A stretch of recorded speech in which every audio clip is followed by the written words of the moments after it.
Hi friends, అందరూ ఎలా ఉన్నారో? మేము బాగున్నాం. మీరు కూడా బాగుండాలని నేను కోరుకుంటున్నాను. ఈరోజు స్పెషల్ ఏమిటంటే మా ఇంట్లో కొబ్బరన్నం మటన్ కర్రీ.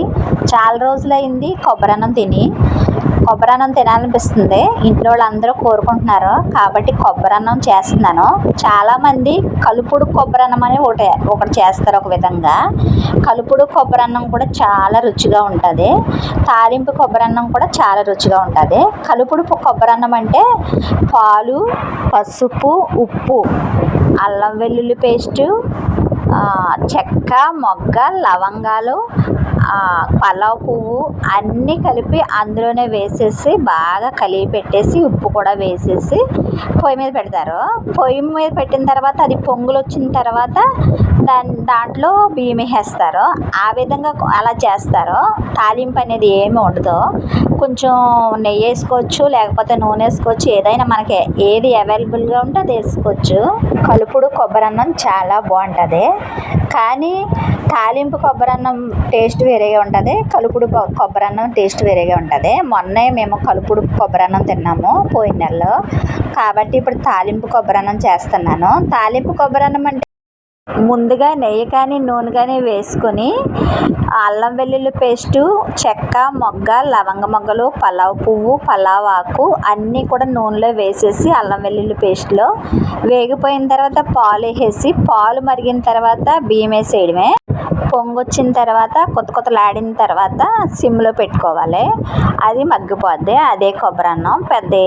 ఇందులో పెద్ద కష్టమేమీ ఉండదు. కానీ టేస్ట్ అయితే మాత్రం సూపర్గా ఉంటుంది. కొబ్బరన్నం అంటే మా ఇంట్లో అందరికీ ఇష్టమే. దీని కాంబినేషన్లో మటన్ కర్రీ చేసాను. మా పెద్ద అబ్బాయికి స్కూల్ ఉంది, మా చిన్న అబ్బాయి స్కూల్ లేదు. అన్నయ్యకి స్కూల్ ఉండి తమ్ముడికి స్కూల్ లేకపోతే ఎంత బాధ ఫ్రెండ్స్. ఒక ప్రక్క మా పాతింటి నీళ్ళ ట్యాంకు తీసేస్తున్నారు.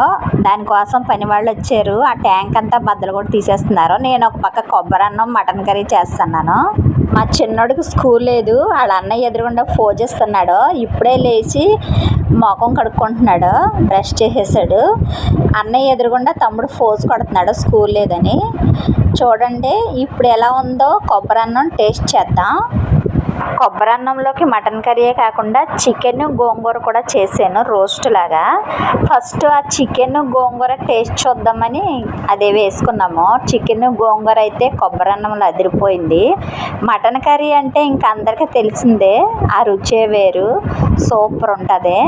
ఇక సెలవు కదా, కొబ్బరన్నం కూడా చేస్తున్నాను కదా అని టిఫిన్ ఏమీ చేయలేదు. మా చిన్నోడైతే బయట నుండి టిఫిన్ తెచ్చుకున్నాడు. టీవీ చూస్తా టిఫిన్ చేస్తున్నాడు. నేనైతే మా పెద్ద అబ్బాయికి క్యారేజీ సర్దేశాను. కొబ్బరన్నం మటన్ కర్రీ పెట్టాను క్యారేజీలో. వాడైతే ముందు వెళ్ళిపోయాడు, స్కూల్కి టైం అయిపోయిందని నేనైతే వెనకాల తీసుకెళ్తున్నాను క్యారేజీ. వాతావరణం చూస్తే చాలా కూల్గా ఉంది. అటు మబ్బు కాదు, ఇటు ఎండ కాదు, చాలా బాగుందన్నమాట. చూడండి ఫ్రెండ్స్, మా ఇంటికి మా అబ్బాయి స్కూల్కి ఎంత దూరమో. సెంట్ మేరీస్ స్కూల్లో చదువుతున్నాడు మా పెద్దోడు. సెంట్ మేరీస్ స్కూల్ అంటే నాకు చాలా ఇష్టం. అక్కడ డిసిప్లైన్, చదువు చెప్పడం అవన్నీ నాకు నచ్చుతాయి. అందుకే మా పెద్దోడిని ఏరి కోరి సెంట్ మేరీస్లో వేసాను. కానీ ట్రావెలింగ్కి ఒక్కొక్కసారి చాలా కష్టంగా అవుతుంది.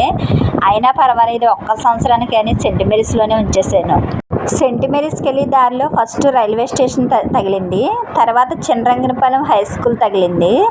చాలా బాగుంది ఈ వ్యూ అంతా. చూడండి ఫ్రెండ్స్, ఎన్ని కష్టాలు పడైనా సరే పిల్లల్ని మంచిగా చదివించాలనుకుంటాము. చూడండి సెంట్ మేరీస్ స్కూల్ ఇది. స్కూల్లోకి వచ్చాము. ఇక్కడే క్యారేజీలు పెట్టేయాలి. ఇక్కడి నుంచి లోనికి వెళ్ళనివ్వరు మనల్ని. ఇదంతా కట్టేశారు కదా. ఆ చివరి కనపడుతున్న బిల్డింగ్లే క్లాస్ రూమ్స్.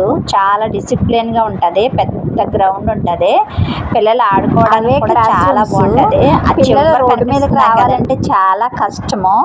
అడుగున డ్రిల్ మాస్టర్స్ ఇద్దరు ఉంటారు. చాలా కష్టం అన్నమాట. బయటికి రావడానికి ఉండదు. ఆ డిసిప్లైనే నాకు నచ్చింది ఈ స్కూల్లో జాయిన్ చేయడానికి. చదువు కూడా బాగానే ఉంటుంది. క్యారేజీ ఇవ్వడం అయిపోయింది. బ్యాంకులో చిన్న పని ఉంది. బ్యాంకులో పని చూసుకోవటానికి బ్యాంక్కి వెళ్తున్నాం ఫ్రెండ్స్. సెయింట్ మేరీస్ నుండి మేము వెళ్ళే బ్యాంక్కి దారి చూడండి, చాలా బాగుంది కదా. ఈ వ్యూ కూడా చెప్పాను కదా, కొంచెం మబ్బులు కొంచెం ఎండ, వాతావరణం అయితే చల్లగా చాలా ఆహ్లాదకరంగా ఉంది. ప్రయాణం చేయడానికి చాలా బాగుందన్నమాట. బ్యాంక్ పని అయిపోయిన తర్వాత ఎండుమిరపకాయలు కొనడానికి షాప్కి వచ్చాము. ఎండుమిరపకాయలు 2 కేజీలు తీసుకుందామని అడుగుతున్నాము. 2 కేజీలకి 760 రూపాయలు అవుతుందని చెప్పారు. 2 కేజీలు మిరపకాయలు కొని కారం ఆడిస్తే కనుక నాకు 6 నెలల పైనే వచ్చేస్తుంది. అందుకే ఒకేసారి 2 కేజీలు తీసుకుని కారం ఆడించేస్తాను. ఎంతైనా తప్పదు కదా ఫ్రెండ్స్. నా ఛానల్ నచ్చినట్లయితే సబ్స్క్రైబ్ చేయండి, లైక్ చేయండి,